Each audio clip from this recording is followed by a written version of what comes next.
we start, as per usual, with the game of Magnus Carlsen, where a ready opening was played by Sanan Sjugirov, starting with one knight f3, and this way Magnus manages to play e5 and grab the center as early as on move 3.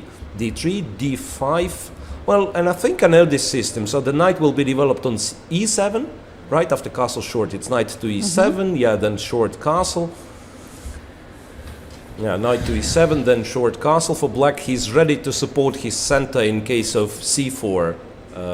Black just plays c6 usually. I mean, maybe if the immediate c4 he can also take. Compared to the rapids, I can see that Carlsen choose more active openings. Yeah, well, definitely more aggressive, more tricky ones.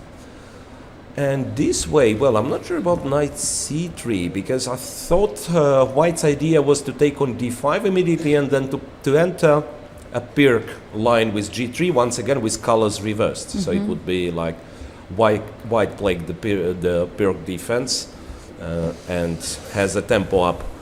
Maybe knight c3 is still fine. So he's trying to, Sjugirov, he's trying to get some sort of, King's Indian setups. So now d4, for instance, knight goes to e2. Magnus still can try to keep the tension in the center by moves like c6. Yeah. He's taken time and he takes on e4. He takes on e4, and which is really strange. This is somewhat strange because after pawn takes, look at this knight on e7. It's not really moving. It's not really moving. It will take him an awful lot of time to put this knight into place somewhere. It's like bishop e3, a decent move. And also this pawn structure, it's not really promising for the results. You mean in terms of complications? Yes. f6, yeah, f6 is fine. So restricting the f3 knight, but I still don't like the knight on e7 at all. It's like either he wants to go g5 on the next move and put the knight on g6. Maybe that's the way. Queen e2, bishop to e6. That's fine. And then White's supposed to play some a4, I guess.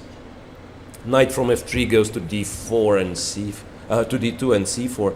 Rook a d1 attacking the queen. Well, that's a bit surprising because I actually thought that White's main prospects are on the queen side. So I would probably play the other rook to d1. Would probably play the other rook to d1 and keep the rook on a1 just in case White will start moving the queenside pawns. a4. And the next move he goes for e4. This is wouldn't be it more logical to have the other rook on d1? That's what I'm asking.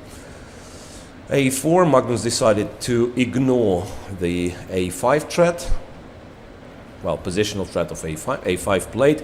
And now you can feel the knight on e7 is not that great. Well, and the move Magnus ended up playing, I also don't like. What's knight c8? Queen e7. Queen 7 wants to go knight d6. Yeah, tries to put it on d6 and finally f7. Actually, the knight on f7 in this setup makes a lot of sense. But White can try to play queen d2 now. Queen d2 trying to, to stop knight d6 at least. Knight to a4. So he allows knight d6, but he'll play knight c5 in this case. Knight a4. Well, White is better. What can I say? b5, a takes. Okay, but now b6 pawn is kind of hanging. c4, which is a good move.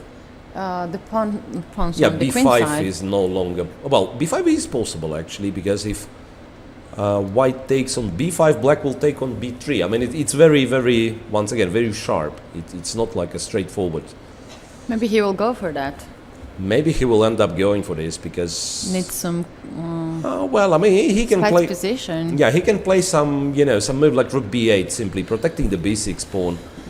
Black is still solid, but I'm afraid he might end up being, worse. And what is worrisome? I mean, you don't mind worse positions in Blitz. I mean, as long as you have some plan, some active counterplay, which he doesn't seemingly.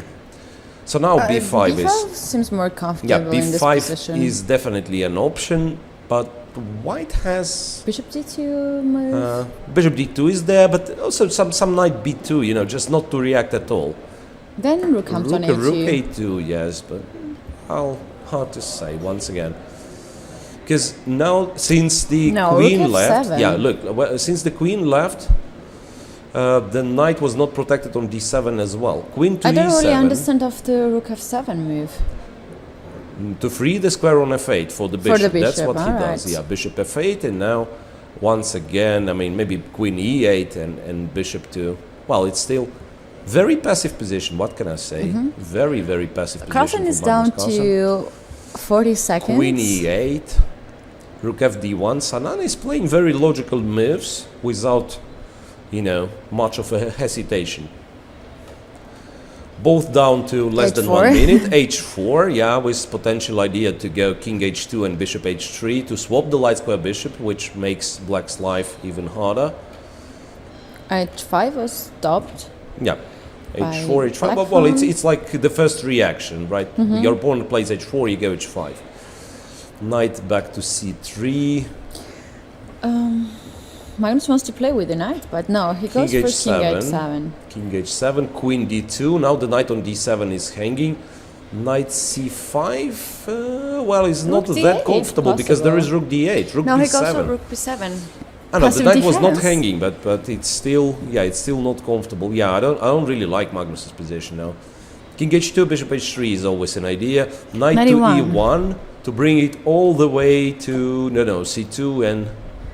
Let's see what happens. Bishop e7. But once again, the feeling is like the game will be decided when they will both have like 5 seconds and all the blunders will follow. Now, for instance, yeah, bishop. Yeah, that's a very important. That's a huge improvement of Magnus's position. Yeah, but he was white was to force this knight. White was because it forced, yes. b3 Apparently, pawn he kind of missed and- this bishop e7's idea to go to c5 because now all of a sudden black's position improved great deal. He has his dear peer bishops, Yeah. which he loves Yeah, which to he have. loves to have, exactly. And also, white played f4, h4. F5 though is tricky. Well, Now h5 what happens pawn is now? I hanging. don't quite understand because yeah, the bishop on e6 is hanging. You cannot take on f5. You cannot take on f5. I think Magnus just blundered this one altogether. He takes on f5, and what gives the piece away? Now he's kind of completely lost. He's kind of completely lost. A piece down, and Sjugirov has the time. Sjugirov has the time, and he's Another winning. He's winning material. more material. He's winning more material. He can take on d7. He can take on d7. It's a terrible play by Magnus Carlsen. A rook down. A rook down, and well, white decides to take on d4. What is this? Which is a little bit strange decision, but still, I mean, he's the whole piece up. King is safe. It's completely winning for Sanan Sjugirov. Completely winning for Sanan Sjugirov. Just he has to calm down a bit. They try to swap the queens. Tries to swap the queens. Queen g6. Now, but knight b5 wins more material. There is queen f2. He wants to be safe. Knight e4, knight takes, rook d1. Well, some material won back, and Sanan is also very short on time. Now rook c2 is a threat. It's a Knight pin. d4. Well, I mean, now it's nothing is clear. Nothing is clear. I mean, white is of course, objectively, white is completely winning, but Yes. you still have to win. And white is short on time. It is short on time, but yeah, let's see how it works now, because Magnus only has the rook, but he managed to paralyze those knights. But pawns are Ah, going no, to the pawn both is, now the pawn sides. is going all the way to c6, right? c5 takes. In case of rook a5, there is knight b3. Well, knight e6 was a serious option, but knight b3 is good as well. That, and then attack the pawn. Well, white doesn't want to play c6. Yeah, c6. Rook to a4.